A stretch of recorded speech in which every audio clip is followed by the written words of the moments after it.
तहरीक इंसाफ का कहना है कि हुकूमत ने शौकत खानम के 2 डॉक्टर से बानी पीटीआई के चेकअप करवाने का मुतालबा मुस्तरद कर दिया है। पीटीआई चाह रही थी कि डॉक्टर फैसल और डॉक्टर आसिम इमरान खान का जेल में मुआयना करें और उनकी सेहत से मुतालिक पार्टी और उनकी फैमिली को आगाह करें। इमरान खान से मुलाकात के लिए कल रात पीटीआई ने अडियाला के बाहर धरना दिया और फिर आज सुबह चीफ जस्टिस से मुलाकात के लिए सुप्रीम कोर्ट के बाहर धरना दिया हुआ था, जिसके बाद सलमान अकरम राजा की चीफ जस्टिस से मुलाकात हो गई। इत्तलात ये आ रही हैं कि 30 मिनट तक या उससे ज़ायद तक ये मुलाकात जारी रही। पीटीआई रहनुमा ने चीफ जस्टिस को पार्टी के तहफ़्फ़ुज़ात से मुतालिक आगाह किया। मुलाकात के बाद सलमान अकरम राजा ने कहा कि इतनी जिद्दोजहद के बाद जो हासिल हुआ वो तसल्ली बख्श नहीं है। उन्हें सिर्फ आज रात तक इमरान खान की रिपोर्ट्स बहनों को मिल जाने की यकीन दहानी करवाई गई है। वज़ीर आला खैबर पख्तूनख्वा ने बताया कि मुलाकात के लिए अब भी उनके पास नो का मैसेज आया हुआ है। इस पर मजीद बात करने के लिए शेख वकास अकरम साहब, जो कि सेक्रेटरी इत्तलात हैं पाकिस्तान तहरीक इंसाफ में, मुझे ज्वाइन कर रहे हैं। आपकी मैं बेहद शुक्रगुजार हूँ। शेख साहब, सबसे पहले तो ज़रा मुझे इस हवाले से फरमा दीजिए, जो मुलाकात हो गई चीफ जस्टिस के साथ, आप लोगों की तरफ से मुतालबा था खान साहब के जो रिपोर्ट्स हैं उस हवाले से और मुलाकात के हवाले से, मुतालबात लेकर गए थे चीफ जस्टिस के पास और आपको एक की तो चले मिल गई है? सिर्फ मुलाकात और रिपोर्ट का मुतालबा नहीं था, बिल्कुल ये भी मुतालबा था कि नाहक कैद है और उनकी रिहाई हमें मकसूद है। ये तो एक सिचुएशन ऐसी पैदा हो गई कि जिसकी वजह से एक मेडिकल इमरजेंसी जो है, जो पहले हुकूमत ने छुपाई और बाद में उसको उन्होंने मान लिया, ये तो मीडिया की मेहरबानी है जिन्होंने इसको लीक किया। उस हवाले से मीटिंग तो बहुत पीछे चीज एक रह गई है। मीटिंग लीडिंग टू क्या उसे कहते हैं, रिहाई। देखिए, हम चाहते हैं डॉक्टर आसिम जो है वो खान साहब को फौरी जाके मिले और फौरी उनका जो भी ट्रीटमेंट है, जो भी मेडिकल कंडीशन है वो हो। खान साहब से वकला, रुफका, फैमिली की मुलाकात, रिहाई मकसूद है, रिहाई। He should be released. तो सर, आइंदा का लाए अमल क्या होगा आपका, जिसके लिए इजलास आज होना है? किस किस्म के फैसले कर सकते हैं आप लोग? उससे मीटिंग्स हो रही हैं, जिसमें सियासी कमेटी की 1-2 मीटिंग्स ऑलरेडी हो चुकी हैं। कोर कमेटी की मीटिंग हुई अगले दिन, एक लंबी सी मीटिंग, जिसके अंदर ये अहम तरीन फैसला ये था कि क्योंकि हम आईनी अदालतों के सामने पेश नहीं हो रहे थे और अब खान साहब की सेहत, मुलाकात और रिहाई की बात है, तो आप बिल्कुल पेश हो। तो कोर कमेटी ने ये इजाजत दी अपने वकला को कि पेश हों, बल्कि उन्हें कहा कि अगर कोई नई रिट्स करनी है तो वो नई रिट करें। फिर हमारे जो सदूर हैं चारों, उन्होंने सेक्रेटरी जनरल को पॉलिटिकल कमेटी में सारा लाएअमल 8 फरवरी के हवाले से जो पुरअमन एहतजाज है, जो TTAP ने अनाउंस किया है, और उसमें we are the major partner, the biggest partner in that alliance.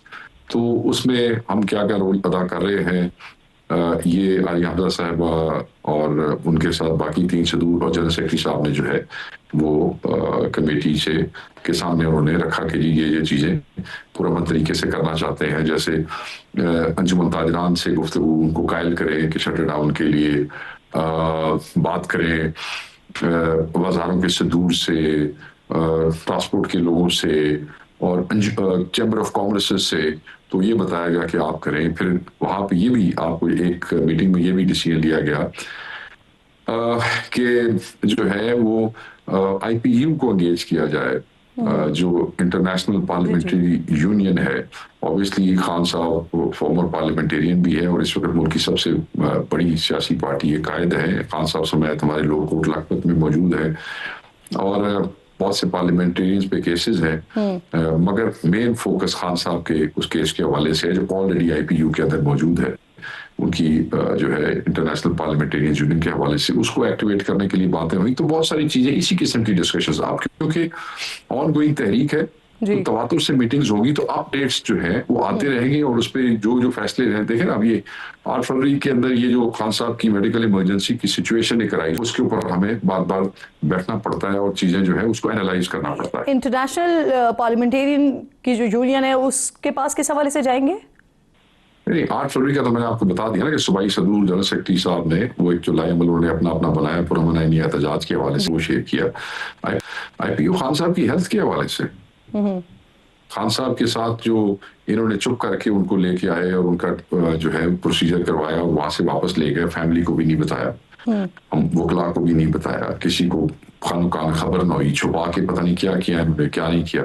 तो उस हवाले से आईपीयू में इसी नेचर के केसेस जो है जहां फॉर्मर और मौजूदा पार्लियामेंटेरियंस के साथ ज्यादती होती है, वो पूरी दुनिया के पार्लियामेंटेरियंस का एक फोरम है, वहां पे ऑलरेडी खान साहब का केस मौजूद है, खान साहब की नाहक कैद की वजह से। अच्छा शेख साहब, आप लोगों ने 8 फरवरी को पहिया जाम की कॉल दी हुई है, दूसरी तरफ इन्हीं दिनों में लाहौर में बसंत मनाई जा रही होगी, तो ऐसे माहौल में कि जहां आवाम त्यौहार मना रहे होंगे, आपको लगता है कि जो आपका मुल्क गिर पहिया जाम हड़ताल की कॉल है ये कामयाब हो पाएगी? बिल्कुल, तहरीक भी चलाएंगे, पतंग भी उड़ाएंगे। दोनों राइट है पाकिस्तान तहरीक इंसाफ का, और वो पतंग जो होंगे उसको भी तहरीक का हिस्सा ही समझे। उसमें आपको जो है वो कैदी नंबर 804 का ही जो है वो नाम नजर आएगा। सर नजर नहीं आ सकता, पाबंदी लगा दी है ऑलरेडी इस पर। देखिए, वो जिन पैरामीटर्स पर उन्होंने पाबंदी लगाई है, हमारे लोग, हमारे वकला, हमारे बंदे बहुत ज्यादा जो है वो सियाने हो गए इनकी पाबंदियों से, तो उन्होंने रास्ते निकाल लिए हैं जो कि उन पाबंदियों से बाला बाला है। फिर आपने जो रास्ते निकाले हैं, अगर उसके बाद फिर गिरफ्तारियां होंगी तो फिर क्या करेंगे शेख साहब? ये बात तो आप उन लोगों को करें जिनकी गिरफ्तारियां पहले नहीं हो रही है। पहले कभी हया किया उन्होंने हमारा? दूसरी बात ये है कि अगर पतंग उड़ाने पर उन्हें गिरफ्तारी करना है, हमारे लोग गिरफ्तार कर लेंगे, तो क्या हो जाएगा? आगे नहीं गिरफ्तार करते हैं। तीसरी जो बड़ी इंपॉर्टेंट बात यह आपने कही, पाबंदी लगाई है। पाबंदी तो उन्होंने इमरान खान साहब की नाम पे और उनकी बात पे और उस पे भी मीडिया पे लगाई है, मगर कौन सा टीवी प्रोग्राम है जो इमरान खान के बगैर हो रहा है पूरे पाकिस्तान में? बताएं जरा। नहीं हो सकता। रियलिटी है पाकिस्तान की इमरान खान, उससे जितना भी कोई कोशिश कर रही है हुकूमत, तो छोटी मोटी चीज है पंजाब हुकूमत है, क्या कर सकते हैं? कुछ नहीं कर सकते। तो लोगों ने जो करना है वो करना है, जो चीजें लोगों के दिल में लिखी हुई है वो उन्होंने करनी है। इनके क्या होने से क्या होता है? तो गिरफ्तार क्या कर लेंगे? हाँ, कर लेंगे गिरफ्तार। अच्छा मुझे ये भी बताएं, बड़ी इंटरेस्टिंग बात आप कर रहे हैं कि पहिया जाम हड़ताल और बसंत एक साथ चल रही होंगी। मेरी बात सुने। पहिया जाम क्या होता है? मैं लोग गाड़ियां ना चलाएं, अब वो हम जबरदस्ती तो नहीं रोक सकते ना। हम सियासी पार्टी हमने किसी की गाड़ी तो नहीं रोक रही, तुम नहीं चल सकते यार, वो तो हमने नहीं करना। वसांत आपने अनाउंस किया है, लोग अपनी छतों के ऊपर होंगे, घरों से बाहर नहीं निकलेंगे। जब लोग बाहर नहीं निकलेंगे तो गाड़ियां नहीं चलेंगी। ठीक है, जब गाड़ियां नहीं चलेंगी, लोग घरों में होंगे, पतंगबाजी होगी और उसके ऊपर भी 804 होगा।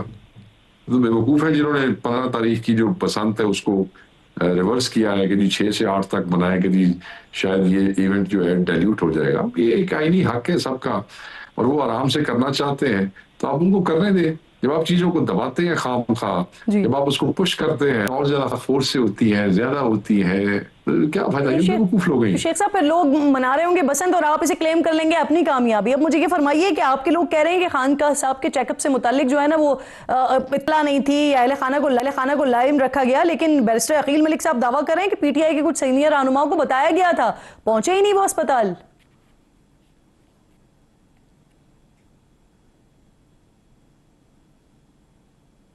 ये नौजवान है, ये फॉर्म 47 का है, ये पहली दफा बंद किया है, वो भी फॉर्म 47 पे आया है। तो ये भी नौजवान है, इसको भी इतनी इंफॉर्मेशन नहीं देते इसकी पार्टी वाले जितनी ये बड़े बड़े दावे कर रहा है।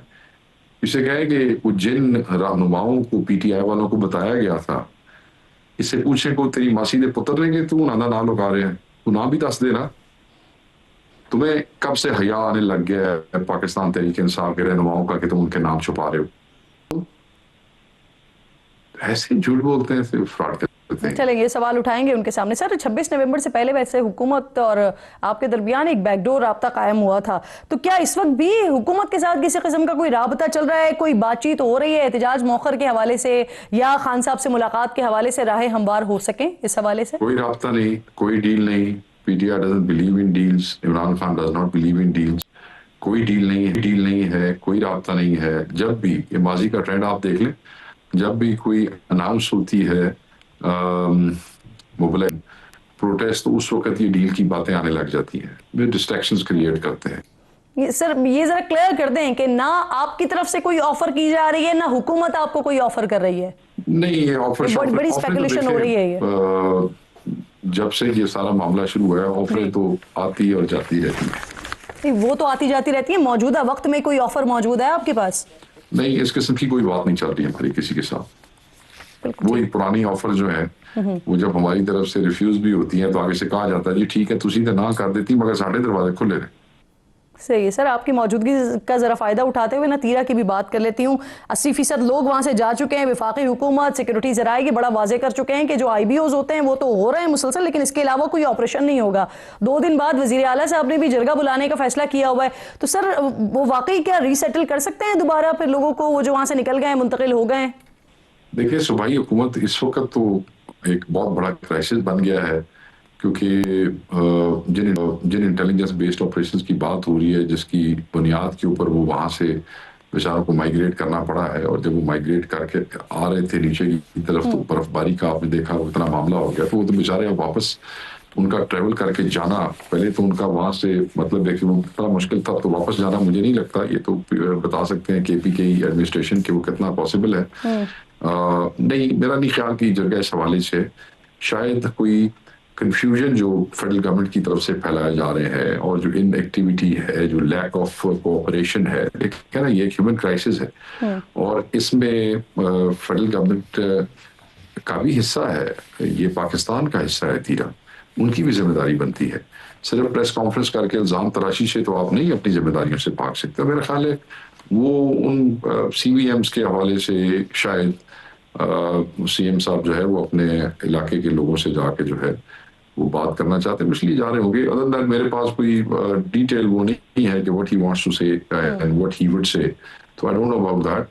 मगर ये जो आप कह रही हैं कि वो वापस ले जाने वाली को बात है, मेरा नहीं ख्याल इस किस्म की कोई बात अभी तक डिस्कस हुई है, मेरे नॉलेज में नहीं है। बिल्कुल ठीक है, आप कह रहे हैं कि आपकी नॉलेज में नहीं है ये बात। बहुत बहुत शुक्रिया आपका। शेख वकास अकरम साहब प्रोग्राम के साथ मौजूद थे। क्विकली नाज़रीन आगे बढ़ते हैं। सनत का पहिया चलाने और बरामदात का हुजम बढ़ाने के लिए आखिरकार हुकूमत जाग उठी है।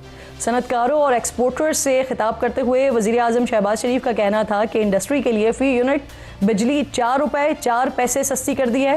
ख्वाहिश तो थी कि इसको मज़ीद 10 रुपये सस्ता किया जाए, लेकिन इस वक्त हाथ बंधे हुए हैं। वज़ीर आज़म ने यह भी ऐलान किया कि इंडस्ट्री के लिए जो व्हीलिंग चार्जेस हैं उससे भी कम करके 9 रुपये से भी कम होंगे। बरामद कुनंदगान के लिए शरह सूद को 7.5% से कम करके 4.5% कर दिया गया है।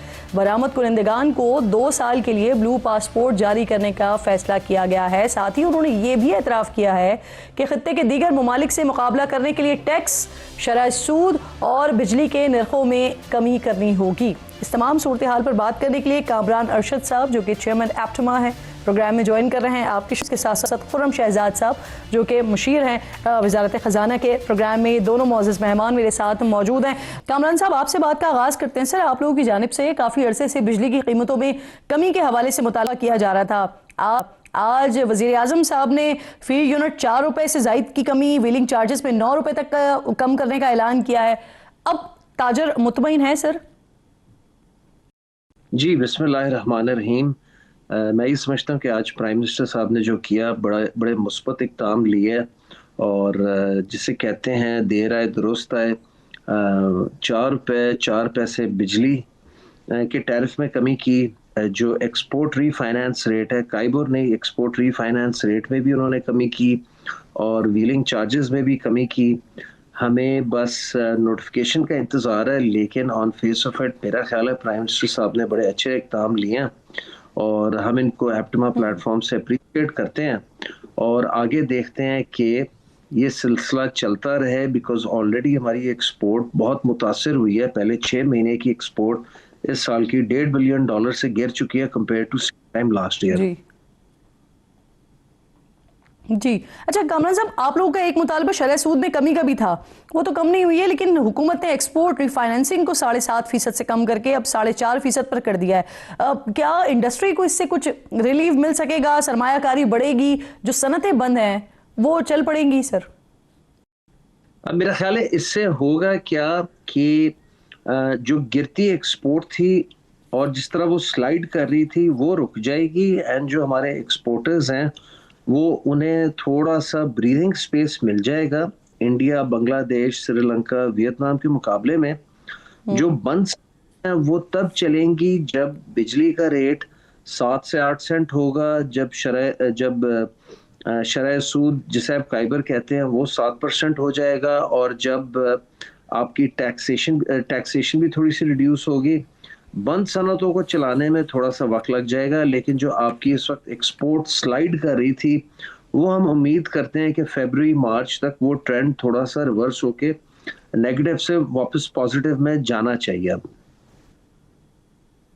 सही है, आप उम्मीद कर रहे हैं कि इसको नेगेटिव से पॉजिटिव में इन साइंस को जाना चाहिए। सर, आपने खुद इंडिया का तस्करा छेड़ा, बांग्लादेश का तस्करा छेड़ा, तो जो इंडिया और यूरोपीय यूनियन में फ्री ट्रेड एग्रीमेंट हुआ है, इससे जो यूरोप को पाकिस्तानी एक्सपोर्ट होती है वो क्या, उस पर क्या फर्क पड़ेगा? क्योंकि बिजनेस रिकॉर्डर के मुताबिक हम टैक्स फ्री होते हुए यूरोप को 6.2 अरब डॉलर की एक्सपोर्ट करते हैं और इंडिया 12% टैरिफ पर सर 5.5 अरब डॉलर की एक्सपोर्ट ऑलरेडी करता है। सर जी, मैं ये समझता हूँ कि इंडिया को एक बहुत बड़ा एज मिलने वाला है और वो बहुत बड़ा एज उनको डील उनकी हो गई है। ये डील को इन्फोर्स होते हैं, रेटिफाई होते 10-11 महीने लग जाएंगे, 1.5 साल लग जाएगा जी। तो मैं समझ रहा हूँ ये हमारे लिए ना, ये जो 10-11 महीने हैं, ये इसमें आज जो प्राइम मिनिस्टर साहब ने स्टेप लिया, ये पहला पॉजिटिव मुस्बत स्टेप है कॉस्ट ऑफ डूइंग बिजनेस को रिड्यूस करने के लिए। अब हम उम्मीद रखते हैं प्राइम मिनिस्टर साहब से और उनकी काबिल टीम से कि इंशाल्लाह 3-4-5 महीने तक या बजट तक मजीद वो सिंगल डिजिट में ये कॉस्ट ऑफ डूइंग बिजनेस के एसेंशियल फैक्टर्स को, जिसमें बिजली है, गैस है, इसको सिंगल डिजिट में लाएं, ताकि जब इंडिया को ड्यूटी फ्री एक्सेस यूरोप के 27 मुल्कों को मिल जाए तो तब तक हम उनके साथ पूरी तरह से compete करने के लायक फिर से हो जाए। सर, वैसे जो ये खदशात अब जाहिर किए जा रहे हैं कि 3-4 अरब डॉलर्स के जो नेगेटिव में पाकिस्तान जा सकता है, ये इंडिया और यूरोपीय यूनियन के पैक्ट के बाद, ये खदशात आप दुरुस्त समझते हैं? अगर ये 1.5 साल बाद भी डील मैच्योर होती है और इस पर काम होता है तो? देखें, इंडियन बिजनेसमैन, इंडस्ट्रियलिस्ट, एक्सपोर्टर को पाकिस्तानी बिजनेसमैन, एक्सपोर्टर, इंडस्ट्रियलिस्ट से उनके पास बहुत ज़्यादा मरात हैं, बहुत ज़्यादा सब्सिडीज़ हैं। हमारे पास किसी किस्म की कोई मरात या सब्सिडीज़ नहीं है। हम तो बार बार अपनी हुकूमत वक्त से यही रिक्वेस्ट करते आ रहे हैं और उनके सामने केस प्रेजेंट करते हैं कि हम खित्ते की हाईएस्ट बिजली का नर्ख, गैस का नर्ख, शराय सूद एंड टैक्सेशन के साथ नहीं सर्वाइव कर सकते, इसलिए हमारी एक्सपोर्ट्स नीचे जा रही हैं। तो खुदारा हमारी मदद करें। हम तो सिर्फ इन चीज़ों को level playing field with the region के साथ लाने पे बार बार दरख्वास्त करते थे। तो हमें अल्लाह का शुक्र है मौजूदा हुकूमत ने उस पे रोशनी डाली।